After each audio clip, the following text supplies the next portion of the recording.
Ce jeudi 8 juin à 21h05, W9 diffuse l'émission Les 20 chansons de Jean-Jacques Goldman préférées des Français. L'occasion de s'intéresser à cet immense artiste, notamment sur le couple qu'il a formé avec la psychologue Catherine Morlet. Jean-Jacques Goldman a marqué toute une génération avec des titres phares comme Il suffira d'un signe, Au bout de mes rêves, ou encore Envole-moi.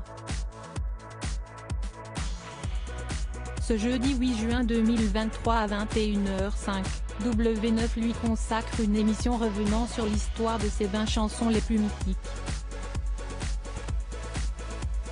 L'occasion de s'attarder quelques instants sur la vie du chanteur, et plus précisément sur le couple qu'il a formé avec la psychologue Catherine Morlet qu'il connaît depuis son enfance puisque leurs parents étaient amis.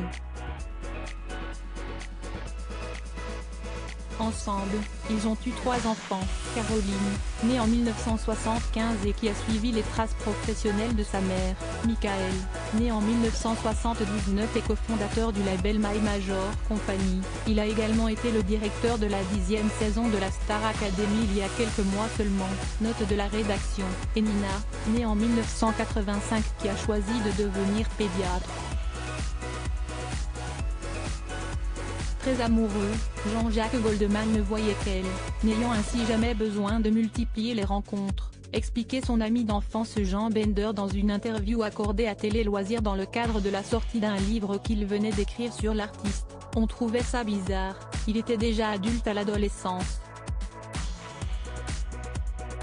Quand on n'a pas besoin de multiplier les rencontres, si est-ce qu'on se connaît déjà bien soi-même. Mais leur histoire aura finalement une fin.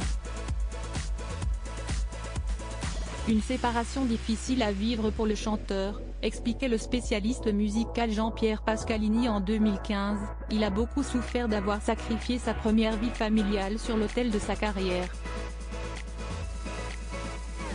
Il n'a pas voulu faire la même erreur quand il s'est remarié en 2001. Il s'est effectivement remarié en 2001, avec Nathalie Tourne-Lagier. Une franco-vietnamienne qu'il a rencontrée alors qu'elle était étudiante en mathématiques, née en 1979. Ils ont 3 enfants, Maya, 2004, Kimi, 2005, et Rose, 2007, et habitent aux dernières nouvelles à Marseille, après avoir vécu plusieurs années à Londres. A noter que dans cet entretien pour Télé Loisirs, Jean Bender expliquait notamment la raison pour laquelle Jean-Jacques Goldman s'est toujours montré très discret sur sa vie privée, il séparait vraiment sa vie de famille et sa vie de star. Et il ne voulait pas que ça se mélange. Il voulait toujours mettre cette barrière entre Jean-Jacques et Goldman. Et rester Jean-Jacques pour sa famille et ses amis.